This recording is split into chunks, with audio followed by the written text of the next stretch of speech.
बन गए, लग गया हल्दी, तो लगा था जिसके साथ मैं मरा 80 साल तक किसी न किसी बेटे को अवसर हम लोग दिया सेवा करने के लिए। तो एक बार इनकी ललक है सेवा करने का, तो एक बार 5 साल के लिए मौका दे दीजिए, 5 साल के लिए मौका दीजिए। मैं हाथ कर रहा हूँ, मेरी 75 साल उम्र है गए। हम चाह रहे हैं कि एक बार अगर एक बार अगर इनकी ललक है कि हम भी समाज का सेवा करते हैं, तो बाबू मैं हाथ जोड़ कर कह रहा हूँ कि उनका सेवा देने का मौका दीजिए। नहीं करेंगे तो 5 साल के बाद मैं कह रहा हूँ इसको हटा देना, हटा देना, हटा देना। तो मौका हमको भी मिला था। लोग कहते थे कि राम के भक्त हनुमान उनका पहलवान। जब मौका मिला, देखो आरजेडी का झंडा दरवाजे पर बांधने भी गुना था। वोट तुम्हारा कहाँ गया? उसके विधायक हुआ है तो कहीं मुस्लिम हुआ है, कभी यादव हुआ है तो कभी कुशवाहा हुआ है, कभी ब्राह्मण भी हुआ है, लेकिन एक मात्र रामगढ़ विधानसभा है जो आजादी से आज तक मालिक ही मालिक ही मालिक सलामे होता रहा है। हम लोग तो पीछे दादा भी सलाम किए, बाबा भी सलाम किए, बाबू सलाम किए, हम लोग भी किए। क्या यही जिम्मेवारी हम लोगों की बनती जा रही कि पीछे की पीढ़ी भी सलाम करना गुनाह नहीं, लेकिन क्या वो दादा साहब के पास नहीं आ रही, वो भी इंसान है। हम लोग के बुजुर्गों को तो सलाम करते थे, नौजवानों को नहीं करते। लेकिन भविष्य का फैसला करने वाला ये चुनाव है, चुनाव है।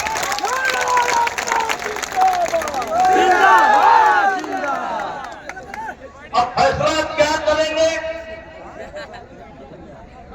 जो फैसला 80 सालों से होता चला आ रहा है, उस फैसले की तरफ जाएंगे कि अपने पीछे की पीढ़ी के राजनीतिक भविष्य को 2025 से उज्जवल करने की बात सोचेंगे कि आत्मनिर्भर करता है, आत्मनिर्भर करता है। क्योंकि जो आपने देखा जब से देश आजाद हुआ है, तब से हम लोग के दादा, हम लोग के पिता, हम लोग भी उन लोगों को चौथी पीढ़ी तक पीछे के पीढ़ी को राजनीतिक भविष्य को उज्जवल करते जा रहे हैं, लेकिन अपने पीछे के पीढ़ी को राजनीतिक भविष्य को आग में जलाते जा रहे हैं, जलाते जा रहे हैं। कब तक जलाइएगा? कोई भी अभिभावक ऐसा नहीं है अपने परिवार में जो नहीं चाहता है कि हमारे ही पीढ़ी में हमारा बेटा पढ़कर इंजीनियर हो जाए, डॉक्टर हो जाए, सब जगह जमीन बन जाए। चाहता है ना? तो क्या उसी कड़ी में कड़ी ये भी है? क्या ये उसमें कड़ी नहीं है कि अपने पीछे के पीढ़ी के लिए राजनीतिक भविष्य को उज्जवल कैसे करेंगे? जो अपने बदौलत अपने लोगों के बीच में जो विधायक एमपी बनेगा, अपने घर के घर जाएंगे, उससे बात करेंगे और हमारा डीएम हो, एसपी हो, कहीं भी उसका समस्या का निदान करने का ताकत हमारे पास है। ये भी आपको समझना पड़ेगा। तो लंबा नहीं जाना चाहते थे, तय कर लीजिए। इस बिहार में 243 विधानसभा है, 242 विधानसभा का राजनीतिक इतिहास कुछ और है, और रामगढ़ विधानसभा का राजनीतिक इतिहास कुछ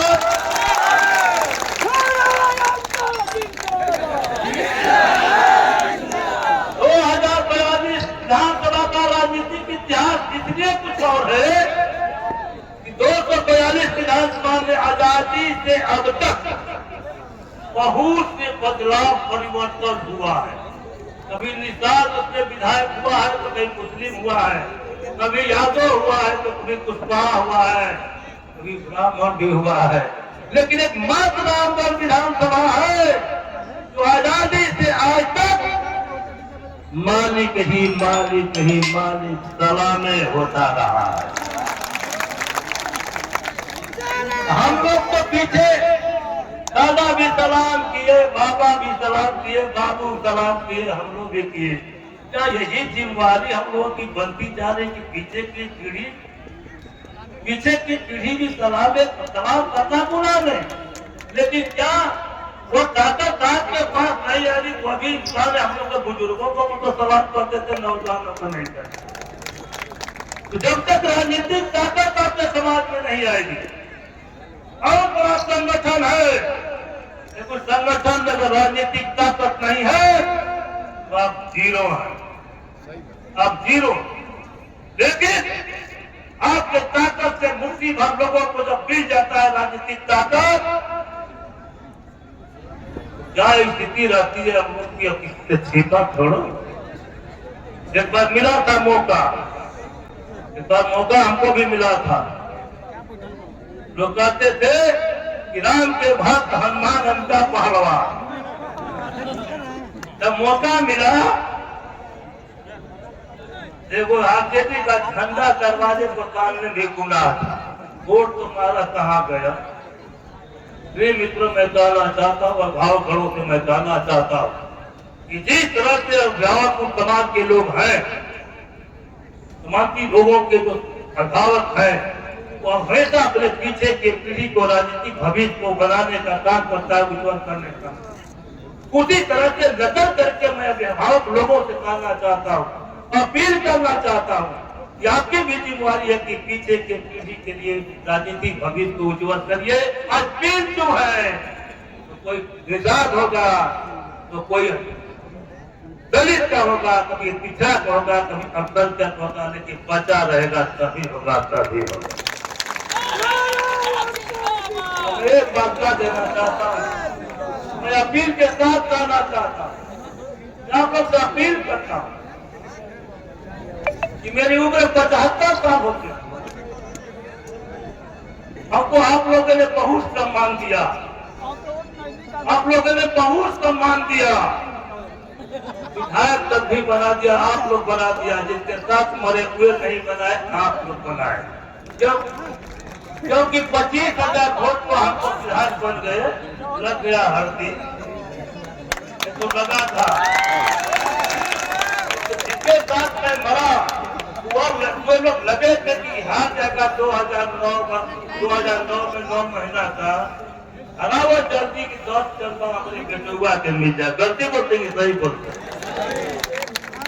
क्या कहा जाए? आपका आशीर्वाद था कि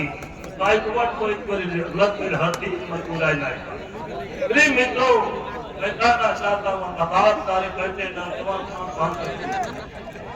हमारी उम्र खत्म हो चुकी है। अब आप लोग के बीच में आपका बेटा, आपका भाई, माँ बहनों का बेटा आपके बीच में है, मैं छोड़ दिया हूँ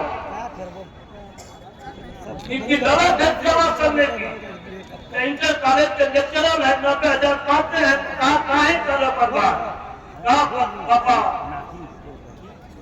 इस पर आप जोर लगा दीजिए।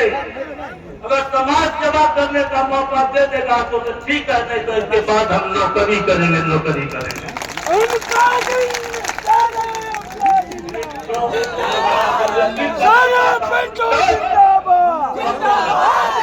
आपको का अपील करना चाहता हूँ हाथ जोड़ करके,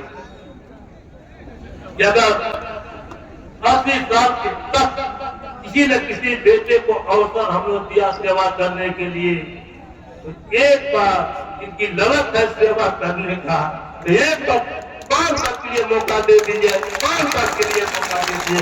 मैं हाथ रहा हूँ, मेरी 75 साल उम्र रह गए, हम जा रहे हैं।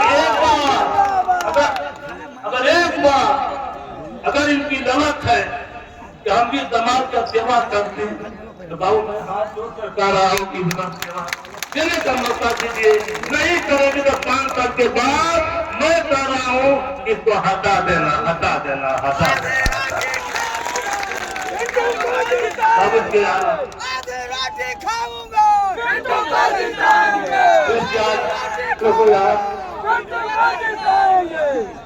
इसके आगे हम कुछ कह भी नहीं पाएंगे। ये बात जरूर है कि नौजवान साथी यहाँ खड़े हैं।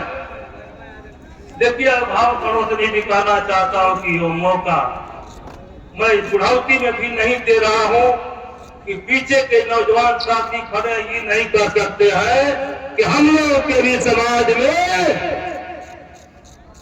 इस समाजवादियों को उसके साथ संघर्ष करने वाला आदमी मिलता तो एक बार हम लोग की मंशा होती कि अपने समाज का, अपने वर्ग के समाज का विधायक बना लेते। वो मौका किसी भी पीछे के पीढ़ी को मैं नहीं दे रहा हूँ और भारत को भी नहीं दे रहा हूँ। मैं 3 बार से उस समाजवादियों से लड़ने का काम कर रहा हूँ। बदलना आपका काम है, लड़ना हमारा काम है। संघर्ष हम कर रहे हैं, बदलिएगा आपके हाथ में है। बिंदु को बदल दीजिए, बिंदु को बना दीजिए, उसके बाद देखिए आगे क्या इतिहास बनता है। मैं इन शब्दों के साथ अपनी वाणी को विराम देता हूँ। जय भीम, जय भारत, जय नमो।